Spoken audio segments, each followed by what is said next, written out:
Thank you. Please remain standing po. Sige po, tayo po mananalangin. Lord, marami pong salamat sa umagang ito. Dalangin po namin ang pangungusap mo sa amin. And I pray, kausapin mo bawat isa, Panginoon, ayon sa kung paano mo kami gustong kausapin gamit ang iyong salita. Holy Spirit, guide us and lead us and speak to us. Ito po ang aming dalangin sa pangalan ni Jesus. Amen. Malakas po na palakpak para sa Panginoon. Wow. You may now be seated. Praise the Lord. Good morning po sa inyong lahat. Amen. So, okay, thank God we were able to do successful mission po sa Catanduanes for 9 days. Alright, at praise the Lord po because yung ating dalawang simbahan doon ay growing. Lumalago po sila. In fact, yung last retreat po nila ay together with other churches. So, ang maganda po doon, hindi lang po Life Giver churches ang ating namiministra na tutulungan. We were able to help other churches there, yung body of Christ. Okay, at yung last na life retreat po nila, they were able to gather 53, I think, delegates. Okay, pinagsama po yan ng dalawang churches po natin doon. At I think dalawang simbahan din po. Okay, na hindi life giver. At ang dami pa pong pinapagawa ng Panginoon. Okay, so our church is a church on a mission. Amen? Ilan dito masaya na yung simbahan niya may mission? Amen? Diba? At dahil kasama ka sa simbahan ito, gusto ko malaman mo may mission ka din. Alright? Di pa tapos si Lord sa'yo. So this very morning, pag-usapan po natin, ay ang tunay na kahulugan ng pagkakaroon ng buhay na walang hanggan. Sige po, labas natin yung topic, the true meaning of eternal life. Alright? Ano ba tong buhay na walang hanggan? Tama ba? Ito ba ay regalo na pag binigay sa akin, ay hanggang doon na lang siya? Ito ba ay benefit and reward or privilege? Definitely. Alright? Pero paano ko ba ito makukuha? At ano ba impact? Ano ba tunay na kahulugan? Bakit ako may buhay na walang hanggan? Tinan mo nga yung katabi mo, mukha ba siyang ligtas? Alright? Ano man ang mangyari, alam mo, kasama niya ang Panginoon. Okay? Yes, sa piling ng Panginoon, in Christ, ligtas siya. Okay, pero sa tabi mo, hindi ko lang alam kung siya ay ligtas. Di ba? Okay, sa Panginoon, ligtas siya. Pero dahil ikaw ang katabi niya ngayon, hindi ako sure. Okay? Joke lang po. Okay? So, ikot po yung pag-uusapan natin dyan. Okay, tunay na kahulugan ng buhay na walang hanggan. Acts 20:24, sabi po ni Pablo, however, I consider my life worth nothing to me. My only aim is to finish the race and complete the task the Lord Jesus has given me, the task of testifying to the good news of God's grace. How much do you value your life? Okay, paano mo pinapahalagan? O gaano kahalaga sa'yo yung buhay mo? Okay, gaano kamahal ang buhay mo? If you will be given a chance to put a price tag on your name, on your life. Di ba? Kung lalagyan mo ng price tag yung buhay mo, o yung katabi mo na lang, wag na yung sarili mo. Okay, magkano kaya yan? Di ba? Magkano kaya presyo ng katabi mo?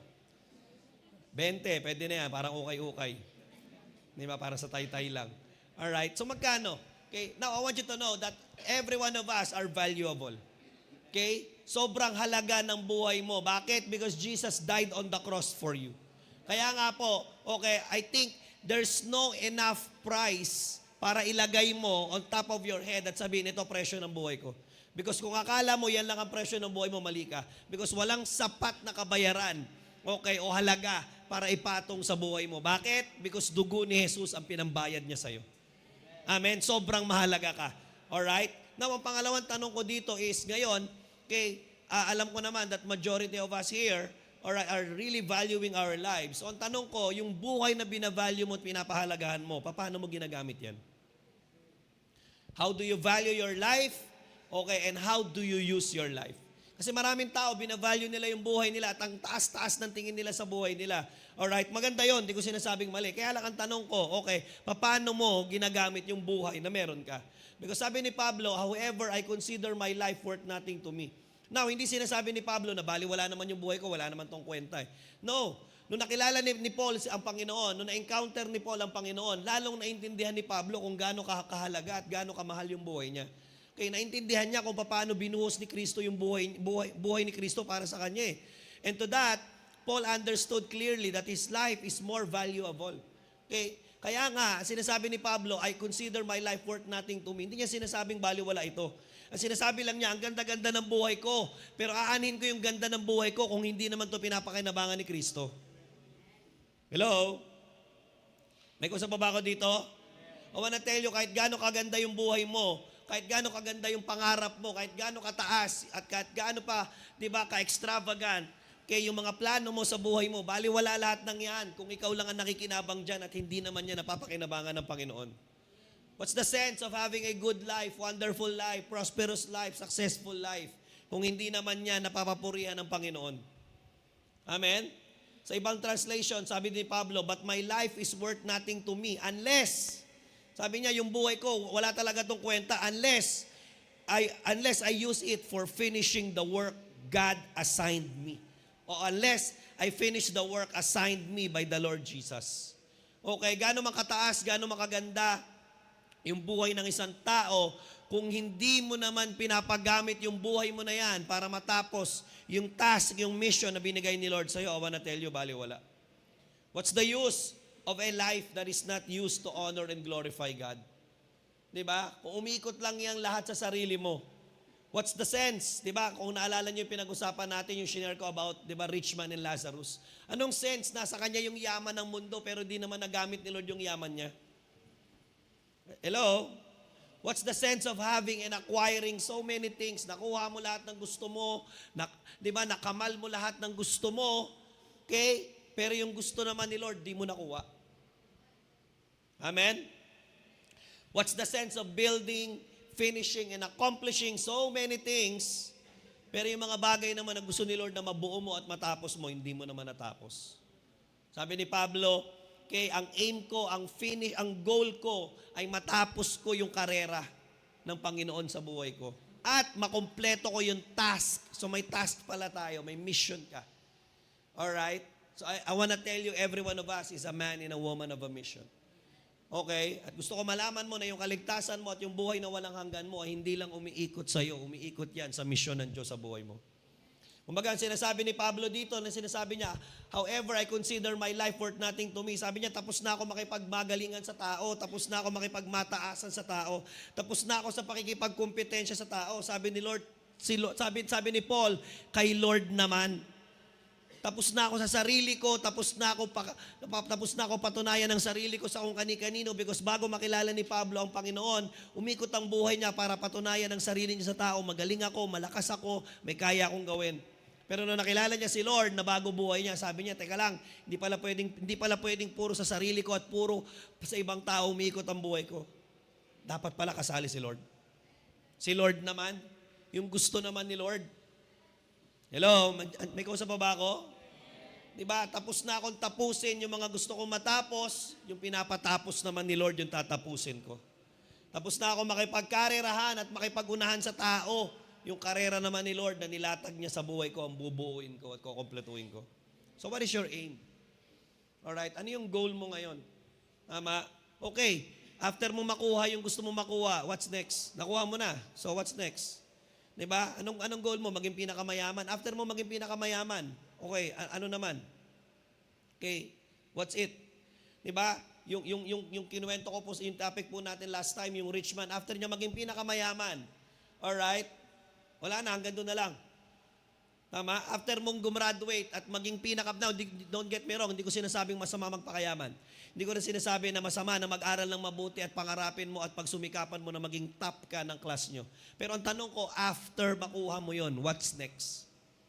Kasi kung after mo makuha yung mga bagay na yon, tas wala namang kasunod, wala naman yung impact, tama ba? At puro pansarili mo lang yan at hindi naman yan nag-glorify si Lord, then I think kulang yan. Tama? Hello? Apostle Paul and so many believers, other believers, early believers sa New Testament, they gave up their lives for the aim of finishing and completing the task that the Lord Jesus has given them. The task of testifying good news of God's grace. Diba? Sana lahat ng bagay na meron ka, naaabot mo, na-acquire mo, nakokompleto mo, nabubuo mo at natatapos mo, ang ending niyan parati ay testifying na kung gaano kabuti si Lord sa'yo. Kasi kung ang ending ng lahat ng bagay na naabot mo, ang tinetestify mo yung galing mo, diskarte mo, sipag mo, tama, baliwala kasi puro ikaw. Sana lahat ng bagay na meron ka, naabot mo at nararating mo lahat ng yon ay nagli-lead para makilala si Lord ng ibang tao. Andiyan pa ba kayo? Okay. Majority po ng mga early believers, okay, in fact, in the New Testament ay naging mga martir. Pag sinabi pong martir, they died. Okay? They died doing what God wanted them to do. In fact, mababasa natin sa New Testament na lahat ng mga disciples ni Lord doon, kay lahat sila ay willingly gave up their lives para po sa Panginoon at sa gospel. Alright? Makikita natin contrary, 'di ba? Sa panahon natin ngayon, yung mga tao ang concern lang ay ang goal nila umikot lang lahat ang buhay nila sa sarili nila. Tama? Hello? Yung Christianity po in the New Testament ay ay Christianity na willing mag-suffer, maghirap at masaktan para sa Panginoon. Yung Christianity natin ngayon ay willing lang tumanggap ng magagandang bagay para sa Panginoon. Tama? At kapag naghihirap na dahil sa pagsunod nila kay Lord, mabilis na tumalikod. Alright? Yung Christianity sa Bible, ng New Testament, ay nakafocus sa kung anong gusto ni Lord. Yung Christianity sa panahon natin ngayon, nakafocus sa kung anong gusto natin at kailangan natin. Tama? The Christianity that the Bible introduced is Christ-centered, while the Christianity that we have right now is man-centered, self-centered. Okay? Gusto ko, okay, feelings ko, pangangailangan ko, kailangan ko. Amen? Nandiyan pa ba kayo? Hello? Parang tahimik po kayo. Alright? Diba? Yung Christianity na pinresent sa atin ng Bible, willing mapagod, maghirap, masaktan, at willing maglingkod sa Panginoon ng walang reservation. Yung Christianity natin ngayon, iiyak-iyak, Lord, gamitin mo ko, pero pag ginamit naman, pambira, nagre-reklamo, nakakapagod daw. Tama? Hello, hindi mo pwedeng i-assign ng sunod-sunod. Bakit? Kasi pag in-assign mo weekly, nako, tama, pakiramdam nila, pinako mo na sila sa krus. Amen? May kusa pa ba ako dito? You know what, makikita natin, one of the big difference of Christianity before and Christianity now is the love for the lost souls. Okay? They really value yung sharing ng gospel. Bakit? Kasi naintindihan nila, okay, that they are saved to save other people. Hindi sila naligtas para manatiling ligtas. Okay? Umiikot ang buhay nila, alright, kay God at sa pag-share ng salita ni Lord sa ibang tao. Tama. While our Christianity today, umiikot lang sa sarili natin. Minsan nga, mas lamang pa tayo kaysa kay Lord. Kaya makikita natin, if it requires them to change their behavior, their personality, their mindset, they will do it. Tama. Kung ano inihingi, di ba, para ma-share nila yung gospel, binibigay nila. Kung kinakailangan nila magbago ng pag-uugali, magbabago sila para doon. Kung kinakailangan nila magbago ng pag-iisip, magbabago sila para doon. Tama. They adjust their lives to their calling. Amen? Nandiyan pa po ba kayo? Ang tanong, bakit? What's the big difference? What's the great difference between Christianity before and Christianity now? Unang-una po, bakit? Okay, bakit ganun ka-radical? Alright, yung believers sa New Testament? Because they really know the true value of having a genuine relationship with Christ. Alam nila yung tunay na halaga ng pagkakaroon ng tunay na relasyon sa Panginoong Yesus. Diba? And they are so proud. Ilan dito, totoo lang, kapag may picture ka ng isang sikat na basketball player, sample lang, may picture ka ni Lebron, may picture ka ni Kerry, di ba? Okay, may picture ka ng paborito mong artista, may picture ka ng pinakasikat na singer o banda ngayon, you will be proud of it. Nakapost yan sa social media mo, nakapost yan sa My Day mo. Ipagmamalaki mo na close kayo ng isang taong sikat, ipagmamalaki mo na close kayo ng isang taong may impluwensya. Tama ba yon?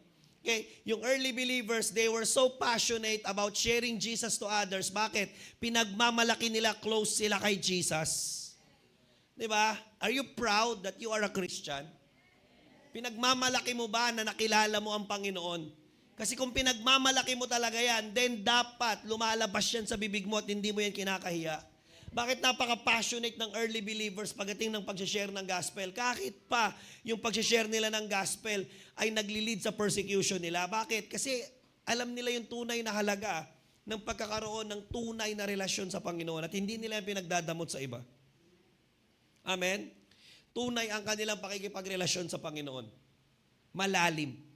Alright? And because of that, alam nila kung gaano kahalaga yung personal relationship na meron sila kay Lord at yun ang dahilan bakit unstoppable sila at radical sila sa pag-share. Binago ko ng relasyon ko kay Lord eh. Kaya hindi pwede na ako lang ang nabago dito. Share ko to sa iba para mabago din sila. Nakalaya ako sa depression dito eh. Ang dami kong mental issues na gumaling dahil dito. Nabago buhay ko dahil dito. Andiyan pa po ba kayo? Gumanda pamilya namin dahil dito. Umayos ang kinabukasan ng pamilya ko dahil dito. Kaya hindi pwedeng hanggang akin lang to. Alright? Pangalawa, they have a genuine and personal experience with Christ. Bakit sobrang radikal, okay, ng mga tao sa New Testament pagdating sa pag-share ng gospel? Because hindi lang nila naiintindihan kung gaano kahalaga yung relasyon nila kay Lord. Naranasan kasi nila mismo yung Panginoon. Alright? Hindi mo maaalis sa isang tao, okay, at hindi mo mababasag at mababali sa isang tao yung katotohanan na galing sa kanyang personal na karanasan. Naranasan mo yun. Naalala ko nung high school ako, meron akong mga barkada na sobrang close namin. At after namin gumraduate, hindi na kami nagkita-kita. Alright, after ng ilang taon, okay, there was one time na parang nagkaroon ng gathering, nagkaroon ng invite at yun, nagsama-sama kami. At nalaman nila, pastor na ako. Okay, sabi nung isang barkada ko sa akin, oh, pastor ka na pala. Okay, so naranasan mo pala yung nakatanggap ng Holy Spirit as na slain ka. Oo naman, sabi ko. Okay, sabi niya, huwag kang maniwala sa pastor niyo, hinihipang ka lang nun. Sabi ko, pambira. Doon ko na-realize na, okay, yung pag-unawa ng isang tao sa isang bagay ay depende sa kung hanggang saan lang ang naranasan niya. Alright? Di ko siya masisi kung yun lang ang understanding niya, di ba? Kasi hindi naman talaga niya naranasan ng Panginoon eh. Hindi mo pwedeng ipilit si Kristo sa isang tao na hindi naman talaga niya naranasan. Pero para sa isang tao na personal na naranasan si Lord, kahit anong gawin mo sa Kanya, kahit balik-baliktarin mo siya, hindi mo maaalis sa Kanya yung pananampalataya ni Lord kay Lord. Bakit? Personal niyang naranasan si Lord eh. Amen?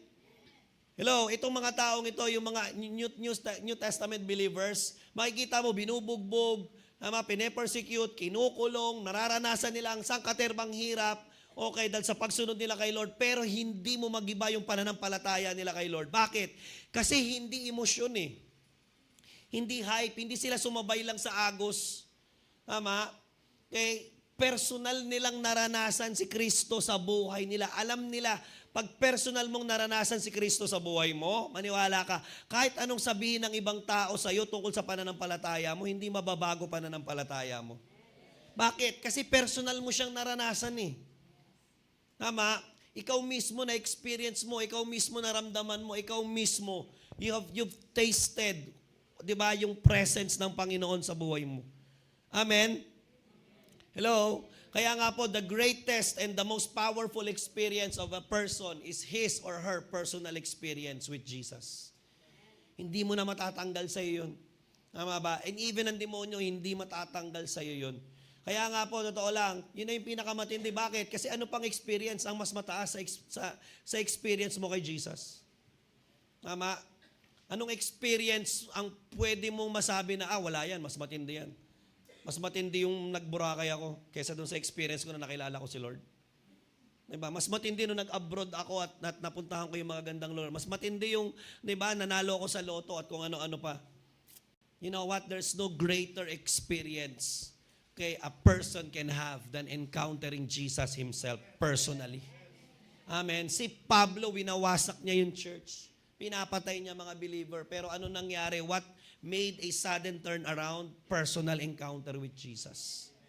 Yung dating namamatay, yung dating nangwawasak, all of a sudden nabaliktad, kasama na siya naroon ngayon sa mga pinapatay. And proud siya. Kaya nung sumusulat si Pablo, sabi niya, I am Paul, a proud prisoner of Christ Jesus. Amen? Hindi mo mababali yun eh. Kaya alam mo, totoo lang, dapat talaga, alright, dapat talaga ikaw mismo meron kang personal. Okay, dapat personal para sa iyo, dapat meron kang personal na understanding of who Jesus is. Okay, dapat ikaw mismo babalik ka lagi doon sa babalik ka lagi doon sa experience mo kay Lord. Kasi matibay po 'yun. Pangatlo and the last, they have a deep understanding of what Christ has done for them. Ang linaw at ang lalim ng kanilang pangunawa sa kung ano ginawa ni Kristo para sa kanila. Hello? Okay. They understood the weight of Christ's suffering, yung bigat ng pinasan at dinanas ni Kristo para sa kanila. Kaya magugulat ka at mamamangha ka sa mga believers noong unang panahon, kahit sobrang bigat ng sitwasyon nila. Okay? They were under severe persecution. Majority of them, they were under severe poverty. Ang hirap nung mahirap ka na nga, tapos mahirap pa yung sitwasyon mo, tapos lalo pang pinapahirap ng mga tao nakapaligid sa'yo, pero kahit na ganun, makikita mo, never silang tumalikod sa pananampalataya nila kay Lord. Tama? Hello? Ang daming Christian ngayon, i-bash mo lang, pambira. Okay, wala na. Titigil na. Tama? Hello? Misunderstanding lang sa kapwa niya life group o kaya dun sa GC o kaya sa kasama niya sa ministry, di ba? Hindi na maglilingkod, hihinto na, hindi na magpapakita. Pero alam mo, na-realize ko kapag malalim yung pangunawa mo at pagkakaintindi mo sa ginawa ni Kristo para sa iyo, hindi ka maapektuhan ng galaw ng tao. Hindi ka maapektuhan ng sinasabi ng tao. Hindi ka maapektuhan ng kung ano mang nararamdaman mo at the moment. Hindi ka maapektuhan ng kung ano mang sitwasyon ang nangyayari sa iyo at the moment. Bakit? Alam mo kasi gaano man kahirap yung pinagdadaanan mo, mas mahirap pa rin ang dinanas ni Kristo para sa iyo. Okay? Daman nila yung bigat ng cross. Diba? Dapat, kaya pala sabi ni Lord, whoever wants to follow me must deny themselves and take up their cross. Dapat talaga, bit-bit mo parati yung cross eh.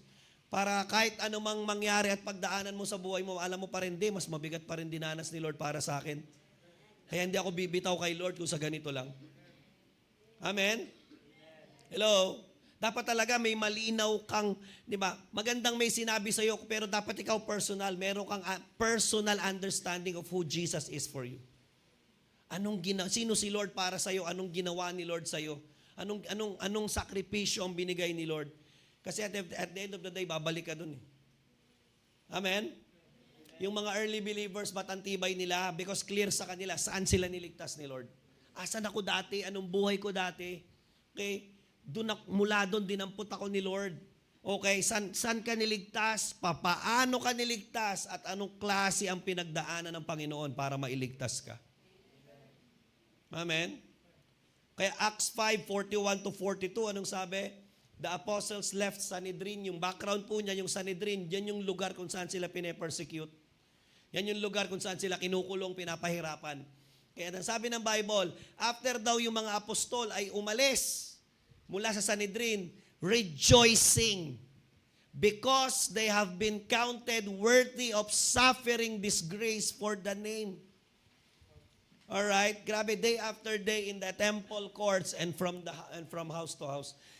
Di ba? From house to house, they never stop teaching and proclaiming the good news that Jesus is the Messiah. Saan ka nakakita ng mga tao na after bugbugin, pahirapan at saktan at i-persecute dahil sa pananampalataya nila kay Kristo, umuuwing masayang-masaya at ipinagmamalaki. Thank you, Lord, nabugbog kami dahil sa iyo. Tama? Thank you, Lord, nakulong kami dahil sa iyo. Thank you, Lord, kahit papaano yung hirap na pinagdaanan mo, naranasan namin kahit konti. Ganun pala yun. Hello? Kung sa panahon natin yan, hello? Ano response natin? Pambira, parang mali na ata itong ginagawa ko. Nasasaktan na ako dahil sa pananampalataya ko. Parang mali na ata itong ginagawa ko. Okay? Hindi na ata tama itong nangyayari sa akin. Okay, naghihirap na ako dahil sa pagsunod ko kay Kristo. Hindi ata maganda yon. Amen. Sila po, totoo lang, never na nagresulta ang hirap na nararanasan nila para pagdudahan nila ang pananampalataya nila kay Lord. Diba tayo, lagi na lang yung hirap, pangit na nangyayari sa buhay natin, ay lagi na lang nagdadala sa atin para questionin yung pananampalataya natin at pagsunod natin kay Lord. Every time may hirap, kina-question mo, tama pa kaya itong ginagawa ko? Nandiyan pa ba kayo? Sounds familiar? Tama. Pero sila, never nilang kinwestiyon ang faith at pagsunod nila kay Lord just because nagsasuffer sila. In fact, for them, confirmation, yung suffering, yung persecution na dinadanas nila na tama ang pananampalataya nila at pagsunod nila kay Jesus. Diba? And they never stop, sabi ng Bible, they never stop, day after day, house after house, they never stop preaching and teaching and proclaiming the good news that Jesus is the Messiah. Never silang bumitaw dahil sa persecution. Never silang bumitaw dahil nahirapan sila. Kapag tunay mo naintindihan kung anong ginawa ni Kristo sa buhay mo, di ka maapektuhan ng mga sufferings, problems, trials na darating at dadaan sa buhay mo. Diba? Hello? Okay. Lagi ang sentro ng usapin ng Christianity ay kaligtasan. Ligtas ka ba? Okay? Diba? Kaya makikita mo, ang concern nila lagi, pag napapahamak sila, parang hindi to tama. Bakit? Kasi ang issue lagi kaligtasan. Now, I wanna tell you, okay, the center of Christianity is not salvation. Yes, namatay si Jesus para maligtas tayo at namatay si Jesus para magkaroon ka ng buhay na walang hanggan. But I wanna tell you, okay, hindi natatapos sa kaligtasan mo at pagtanggap mo ng regalo na buhay na walang hanggan ng Kristyanismo mo. Okay? The goal of Christ is not just for you to be saved. Bakit? Kasi kung ang goal ni Lord ay iligtas ka, then ligtas ka na ngayon, ba't nandito ka pa? So, ibig sabihin nun, hindi ka pa ligtas? Tama? Kasi kung ang goal lang pala ni Lord, okay, kaya siya namatay sa krus, ay kunin ka at iligtas ka mula sa impyerno at ipasok ka sa langit, then bakit ngayon hindi ka pa niya kinukuha? Dapat kinuha na tayo ng Panginoon. Tama? Ilan dito gusto mong kunin ka na ng Panginoon? Okay? Wag muna. Alright? Hello? So, now don't get me wrong. Okay? Kalooban ni Lord na iligtas ka dahil siya namatay sa krus. Okay? Kalooban ni Lord na bigyan ka ng buhay na walang hanggan. Pero gusto ko malaman mo, hindi salvation ang period ng kalooban ni Lord sa buhay mo. Okay? Hindi natatapos ang galaw ni Lord sa kaligtasan mo. Yung buhay na walang hanggan is not just about you being saved. Now, anong ibig sabihin ng tunay na buhay na walang hanggan? What's the true meaning of eternal life? Number one, eternal life is about intimacy with the Lord. It's about being intimate with the Lord. Okay? Again, okay, hindi ka naligtas para lang maging ligtas. Alright? Naligtas ka para makilala yung nagliligtas sa'yo. Amen? Hello? John 17 verse 3, ang sabi ng Bible, now this is eternal life. Ito yung buhay na walang hanggan. Sabi ng Bible, that they may be saved. That they may enter heaven. That they may escape hell. Hindi yun na nakalagay. Tama? Now this is eternal life, that they may be forgiven. Totoo yun, pero hindi lang hanggan doon. Ano daw yung buhay na walang hanggan? Now this is eternal life, that they know you. The only true God, ang makilala, ang tangi at nag-iisang Diyos. Sino yon? Jesus Christ, whom you have sent.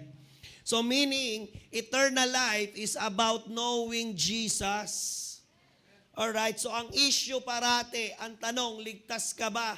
Kaya dami nagtatanong sa akin, di ba, nawawala ba ang kaligtasan ng tao o hindi? Sabi ko, regardless, it doesn't matter. Kung naniniwala ka nawawala, okay. Kung naniniwala ka naman na hindi, okay. Hindi naman kasi ito usapin at issue ng nawawala ang kaligtasan o hindi. Usapin ito ng patuloy na pagkilala sa Panginoon. Kasi whether nawawala ang kaligtasan o hindi, it doesn't matter as long as ikaw alam mo hindi ka nawawala sa tabi ng Panginoon. Kasi yung salvation ay regalo. Tama? Yung salvation is gift. Alright? So wag tayong masyadong mag-focus doon sa gift kasi merong giver. Alright? So hanggat ikaw connected ang buhay mo at lumalago ka doon sa nagbibigay ng regalo, hindi ka mag-fail sa kaligtasan mo. Tama? Amen? Eternal life is about knowing God and Christ Jesus. Hanggat kilala mo ang Panginoon. And when you say knowing, the Greek word for know is ginosko. Okay? Na ang ibig sabihin po niyan is intimacy. Alright? So yung Greek word po ng know is ginosko. Na ang ibig sabihin niya originally is intimacy. Kaya makikita nyo sa Bible, even in the Old Testament, alright? Diba, yung word na know ay ginagamit yan especially sa mag-asawa. In fact, yung word na know, okay, sa Bible ay ginagamit for sexual intercourse. Kaya mababasa nyo sa Genesis, and Adam know Eve. Okay? Diba? At after nun, sabi doon, ay pinanganak yung anak nila. So yung word na know ay intimacy. Binibigay lang yan para sa mga intimate na tao. Tama? At yun mismo yung word na ginamit ng Bible, that they know you. Yung makilala ka ng malaliman, yung makilala ka ng seryosohan. Tama? Kaya gusto ko pong malaman mo, alright, na tanong, nawawala ba yung kaligtasan o hindi? No, it doesn't matter. Ang usapin dito, ang real na issue rito ay hindi kung nawawala ang kaligtasan, kundi kung ikaw mismo nagpapatuloy ka ba sa paglalim at pagkilala sa Diyos na nagbibigay ng kaligtasan. Amen? Di ba? Ang sinisecure ay hindi yung kaligtasan. Ang sinisecure yung relasyon dun sa Diyos na nagbibigay ng kaligtasan. Amen? Christianity, PowerPoint po, is all about knowing Jesus and continuously growing and maturing in Jesus. Amen? Di ba? Kasi hanggat tuloy-tuloy kang naniniwala, hanggat tuloy-tuloy kang kumikilala, hanggat tuloy-tuloy na nagmamatured yung understanding at relasyon mo sa Panginoon, then wala kang problema about your salvation. Okay? This is eternal life that they know you. So ang tunay na ligtas, kinikilala, kumikilala at tuloy-tuloy na lumalalim ang pagkakakilala sa Panginoon. Paano mo sasabing ligtas ka, hindi mo nga kilala yung Diyos na nagligtas sa'yo? Diba? Hello, pagpasok mo ng langit, tatanungin ka, paano ka nakapunta rito? Sino nagligtas sa'yo? Di ko nga alam eh. Ba't ka nandito? Paano mo sasabihin papasok ka sa langit, yung may hawak nga ng susi ng langit, di mo kilala? Tama, sabi ng Book of Revelation, He who holds the key of David. Yung may hawak ng susi ni David, sino yon? So ang tunay na concern ng Diyos, at ng Panginoong Hesus ay hindi lang basta iligtas ka at ipasok ka sa langit. Ang tunay na concern ng Panginoon, ipakilala niya yung sarili niya sa iyo kasi siya yung nagliligtas. Amen? Diba? Kaya nga ang presentation ng Bible kay Jesus, He is both your Lord and Savior. Maraming tao tinanggap lang si Jesus bilang Savior kasi gusto nila makatakas mula sa impyerno at makapasok sa langit. Pero hindi naman kilala si Jesus bilang Lord. Hindi pwede yun. Ilan dito, di ba gusto nyo kilala lang kayo ng tao pag kailangan kayo? Pag kailangan niya ng pera, kilala ka. Pag may pera siya, hindi ka niya kilala. Diba? Pag masaya siya, hindi ka niya kilala. Pag malungkot siya, kilala ka niya. Kailangan ka lang niya sa panahon na kailangan ka niya. O kilala ka lang niya sa panahon na kailangan ka niya. Pero pag di ka kailangan, who you? Ilan sa inyo gusto niyo ng ganyang relasyon? Tama, kung tayo nga ayaw mo ng ganyan naiinis ka nga. Di ba? Ilan dito nababad trip kapag kilala ka lang ng tao dahil kailangan ka niya? Tama, how much more God? Hindi pwedeng kilala mo lang si Lord dahil Savior mo siya tapos hindi mo siya Panginoon. Hindi pwede yon. Jesus must be both your Savior and both Lord. Savior mo siya, kaya nga Panginoon mo siya. In fact, you cannot be saved by the Lord if you do not make Jesus your Lord. Okay? Hindi pwedeng Savior lang. Kasi yung pagiging Savior ni Lord ay nakapaloob sa pagiging Lord niya. Amen? Hello? Amen? Kaya ang goal ni Lord, di ba, ba't kanya niligtas? Okay, kasi yung kaligtasan mo ay nagbukas ng pintuan sa'yo para kilalanin mo siya. Para makilala mo sila. Now, this is eternal life, that they know you. Ang makilala ka. Amen? John 14:6, sabi ng Panginoon, I am the way, I am the truth, and I am the life. Ito yun. Okay? This is eternal life. Ito yung salvation. Okay? Diba? Walang ibang daan papuntang kaligtasan kundi si Jesus. Alright? Diba? Ang tunay na ligtas ay lumalakad sa katotohanan ng Panginoon. Hindi yung lumalakad sa mga piling katotohanan na gusto mo lang paniwalaan. Amen? Alright? At ang tunay na buhay ay buhay na mahahanap mo sa piling ng Panginoon. Diba? Hindi pwedeng gusto mo ng kaligtasan na ina-offer ni Lord pero ayaw mo naman daanan yung daan niya. Tama ba? Hindi, Lord, basta gagawin ko yung buhay na gusto ko tapos pag napahamak na ako, saka na lang ako pupunta sa'yo. Tama? Hindi pwede yun. Amen? You want to do your own way tapos, di ba, pag alanganin na, biglang lalapit ka. PowerPoint po, save people fully knows His Savior. Amen?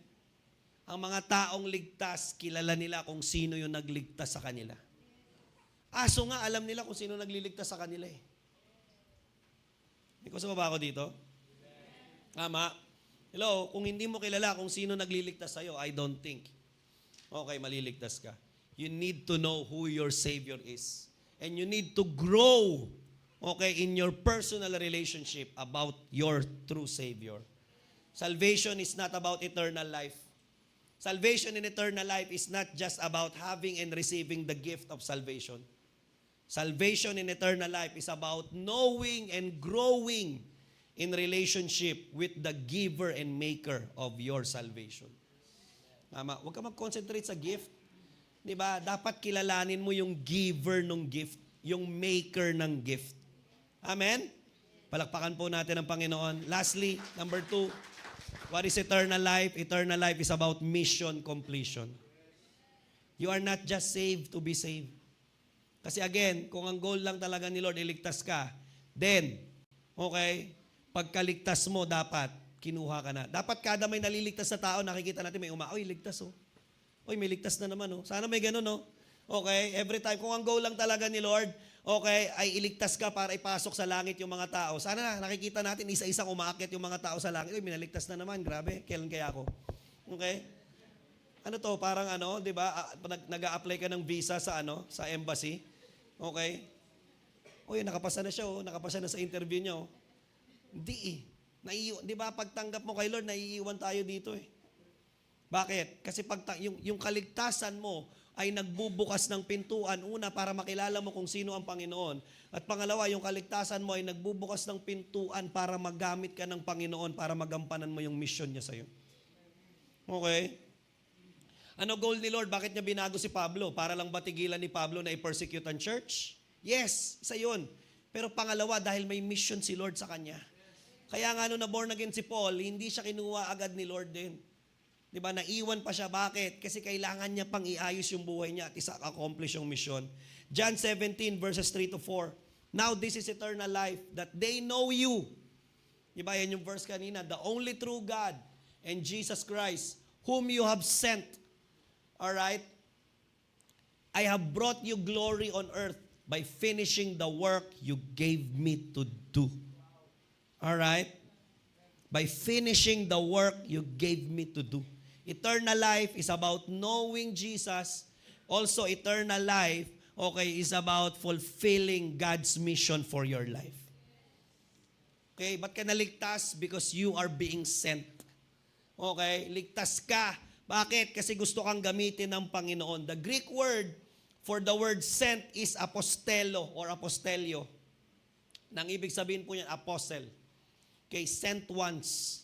Mga taong pinadala, mga taong tinawag para ipadala. Alright? Kaya nga when you say apostle, picturean nyo na lang po, apostle means they are sent out to finish a specific mission. Tinawag para ipadala, para tapusin ang specific na mission.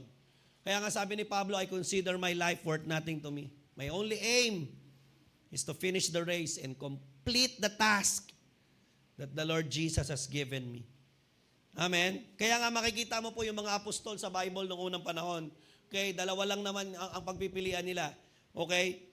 Either, alright, matapos ang misyon na pinagagawa sa kanila or matapos ang buhay nila sa paggawa ng misyon na yun. Diba? Kaya makikita mo, ang tunay na nakareceive ng buhay na walang hanggan ay habang nag-aantay ng muling pagbabalik ng Panginoon ay meron siyang misyong tinatrabaho at tinatapos. Tama? Okay? You are saved, hindi ka naligtas para antayin ang muling pagbabalik ng Panginoon. Naligtas ka. Okay, bakit? Kasi may mission ka pa habang hindi pa bumabalik ang Panginoon. PowerPoint po, ang mga taong naligtas ay mga man and woman with a mission. May mission po kayo. May mission po tayong lahat. And that mission, okay, is in between you and God. Si Lord ang magre-reveal niyan sa'yo. The true disciples of Jesus clearly understood that they are saved to be deployed, to serve and finish a mission. Okay? Bago kayo pasok sa langit, deployment muna dito sa lupa. Diba? Hello? Ang hirap naman, pambira, bago mo makilala si Lord, nagpakasasa ka sa buhay mo sa kasalanan at kung ano-anong mga bagay. Tapos, di ba gusto mo, pagtanggap mo kay Lord, langit na kagad? Hello? Amen? Pagtanggap mo sa Panginoon, deployment muna. You are now being deployed at i-deploy ka ni Lord. PowerPoint po, we are not saved to wait for eternity, but we are saved to serve for all eternity. Amen? Hindi ka naligtas para antayin ang buhay na walang hanggan. Ligtas ka. Okay, bakit? Kasi maglilingkod tayo mula ngayon hanggang sa dumating ang buhay na walang hanggan. Amen? We are saved to finish a mission. Tama. May mission tayo. Okay? Diba? At yung mission na yon ay hindi ko alam. Whether ang mission na yon ay kunin mo ang pamilya mo at dalhin mo sa Panginoon. Or ang mission na yon dahil estudyante ka, diba, i-saturate mo yung campus kung saan ka nandun. O dahil young professional ka, o may trabaho ka, o may negosyo ka, ay gamitin mo yung negosyo na yan para ipakilala ang Panginoon sa mga tao, sa katrabaho mo. O gamitin mo yung pera na meron ka para i-advance ang kingdom ni Lord. Amen? Save people, help other people to become saved. Diba? Ba't ka ligtas? Kasi gustong gamitin ni Lord yung buhay mo para maligtas din ang ibang tao. Amen? Hello? Ang tunay na naligtas ay magkakaroon ng matinding puso para sa kaligtasan din ng iba. You know what? Gusto ko pong malaman mo, okay, that Jesus loves every one of us. And that's the reason why you are saved. Individually, mahal tayo ng Panginoon. But I wanna tell you, okay, yung kaligtasan mo is not just about forgiving you. Yung kaligtasan mo is also about God wanted to use you. Tinatawag ka ng Panginoon. Alam mo, ang maganda ron sa early believers, yung kaligtasan nila pag tama sa kanila, hindi namatay. Bumanda sa iba. Sana ganun din. Yung kaligtasan mo, sana wag matapos sa'yo. Let your salvation reflect to other people. Dapat bumanda. Yung ginawa ni Lord sa'yo, dapat tumama sa katabi mo. Dapat tumama sa kaklase mo. Dapat tumama unang-una sa pamilya mo. Dapat yung revelation ni Lord sa'yo, yung pagpapakilala ni Lord sa'yo, okay, ay maipasa mo. At maging daan ka para makilala din ng Lord ang iba. Yun ang mission. Amen? Sabi po ni Charles Spurgeon, soul winning is the chief business of the Christian minister. It should be the main pursuit of every believer, every true believer. Yung pagdadala ng kaluluwa ng tao sa Panginoon, ang pangunahing agenda daw ng bawat Kristiyano. Amen? At ito dapat talaga ay part ng ating purpose at agenda. Edmund Chan says, when we consider the eternal rather than the temporal, we find that there are only three things that last eternally. Pag naintindihan daw natin, okay, at kapag inuna natin yung mga bagay na panglangit kaysa sa mga bagay na panlupa, makikita natin na tatlong bagay lang ang mananatili. Ang Diyos, ang salita ng Diyos, at kaluluwa ng tao. Kaya nga, itong tatlong bagay na to are worth exchanging our lives for. Diba? Save people, serve their Savior. Amen? Yung mga taong naligtas, pinaglilingkuran yung nagliligtas sa kanila. Amen? Ito po ako mag-end, Acts 20, 19 to 24. Sabi ni Pablo, I served the Lord with tears and without pride. Pinaglingkuran ko ang Panginoon ng may kasamang luha at walang pagmamayabang, pag-iimbot, pagmamalaki. I served Him when I was greatly tested. Even sa panahon na ako ay dumana sa matinding pagsubok, pinaglingkuran ko pa rin ang Panginoon. Even pinaglingkuran ko pa rin ang Panginoon, kahit pa ang daming mga masasamang plano ng mga Hudyo sa akin. You know that nothing has kept me from preaching whatever would help you. At walang nakapigil sa akin, sabi ni Pablo, para ipangaral ang mabuting balita. I have taught you in public and from house to house. I have told both Jews and Greeks that they must turn away from their sins to God. They must have faith in our Lord Jesus. Now I'm going to Jerusalem. The Holy Spirit compels me. I don't know what will happen to me there. I only know that in every city, the Spirit warns me. He tells me that I will face prison and suffering. Sabi ni Pablo, papunta na ako ng Jerusalem dahil doon ako dinilid ng Holy Spirit, nandun ang mission ko. Hindi ko alam kung ano exactly mangyayari sa akin doon. Pero may warning na yung Holy Spirit sa akin actually, nang nag-aantay sa akin doon ay pagkakulong at kahirapan. Pero doon na yung verse 24. Pero however, I consider my life worth nothing to me. Yun eh. Yung sinasabi niya na, hindi, baliwala na sa akin kung anong maranasan ko, baliwala na sa akin kung anong pagdaanan ko. Baliwala na sa akin kung gaano man kabigat yung mga bagay na makakasalubong ko sa pagsunod ko kay Kristo. Basta ang goal ko lang, matapos ko yung mission ko sa buhay. Magawa ko yung pinagagawa ng Panginoon sa akin. Church, tapos na po ako. We are a man and a woman of a mission. May mission po ang Panginoon sa inyo. Ba't kayo napunta ng church? Bakit mo nakilala ang Panginoon? Of course, dahil mahal ka ni Lord. Dahil gusto ni Lord patawarin ang kasalanan mo. Dahil gusto ni Lord baguhin ang buhay mo. But it doesn't end there. Kasi kung ang goal lang ni Lord patawarin ka at baguhin ang buhay mo, pero still nandito ka pa, ulit lang uli yung cycle. Magkakasala lang uli. Dudumi lang uli yung buhay natin. It's not about, di ba? Hindi tayo parang damit, di ba, na pag nadumihan, hugas lang uli, di ba? Hindi tayo perfect, of course, magkakasala tayo. Pero alam mo, ba't ka naligtas? Kasi gusto ni Lord na makilala mo siya. Ba't ka naligtas? Kasi gusto ni Lord na maggamit ka niya dahil may mission ka. Can I invite everyone to stand up? Thank you, Jesus.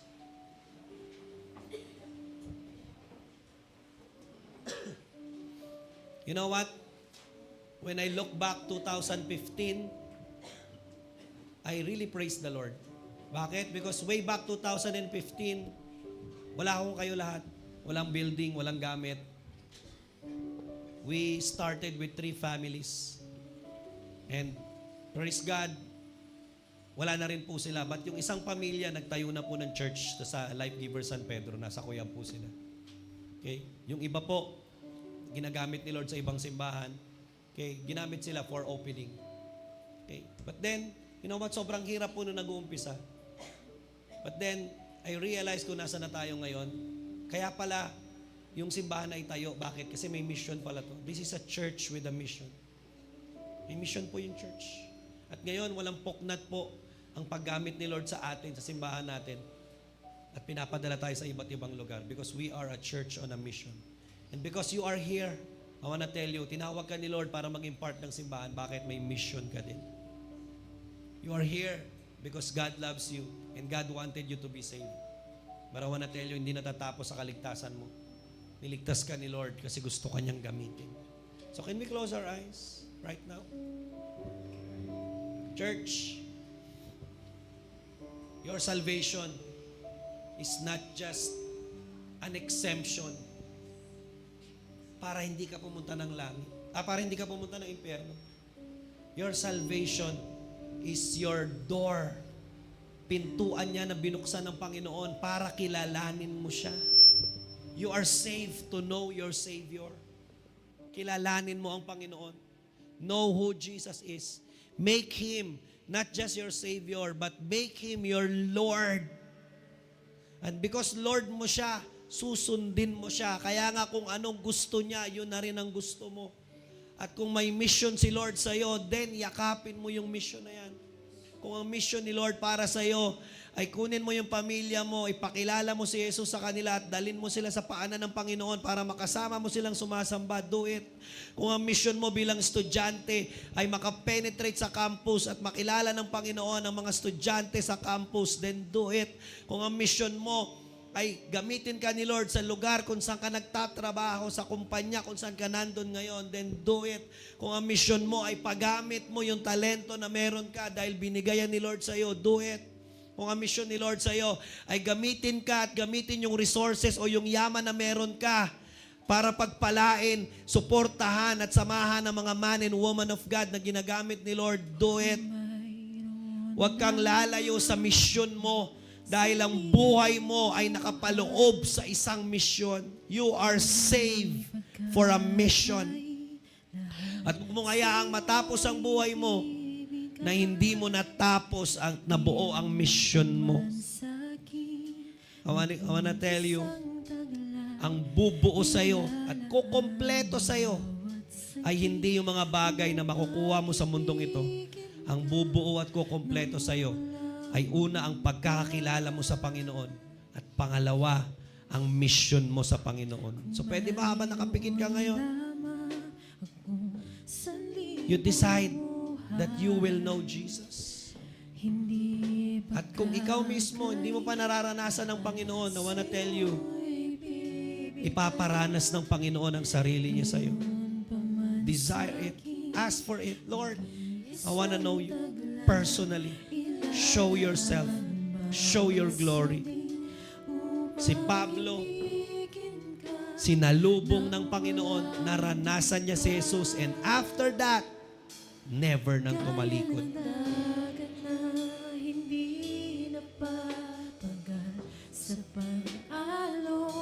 Thank you, Jesus. Come on. Come on. Thank you, Lord. Thank you, Jesus. Gaya ng dagat na hindi Huwag mong takasan ang misyon ng Lord sa buhay mo. Huwag mong takbuhan. Huwag mong hayaang malihis. Huwag mong hayaang madistract ka ng suffering, ng trials, ng kahirapan, ng kawalan, ng problema sa tao, problema sa trabaho, problema sa negosyo. Huwag mong hayaan na ma-out of focus ka at makalimutan mo na tinawag ka ng Diyos for a mission. Gaya ng dagat na hindi napapagal sa pag-alon. Ang puso ko ay sa'yong mamahal sa habang panahon. Gaya ng dagat na hindi napapagal sa pag-alon. Ang puso ko ay sa'yong mamahal sa habang panahon. Natatanging kayamanan ko, ikaw ay sambahin. Wagas na pagsikay iyong tingin. Kalapit na nawin. Lord, we come before you. Mingi kami ng tawad, Panginoon. Kung nag-concentrate lang kami sa gift of salvation.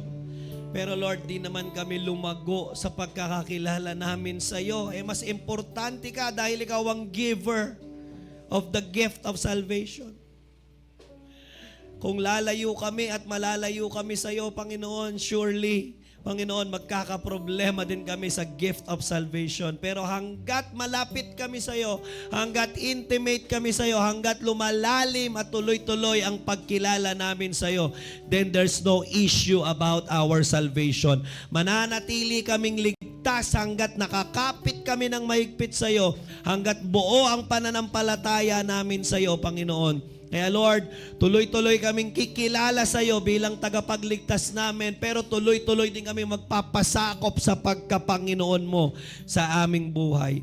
And Lord, tulungan mo kami that talagang Lord, maipattern namin ang aming buhay sa misyon mo para sa amin. Na hindi lang umikot ang buhay namin sa pansarili naming pangarap at hindi lang ang goal namin ay buuin yung mga bagay namin na gustong buuin.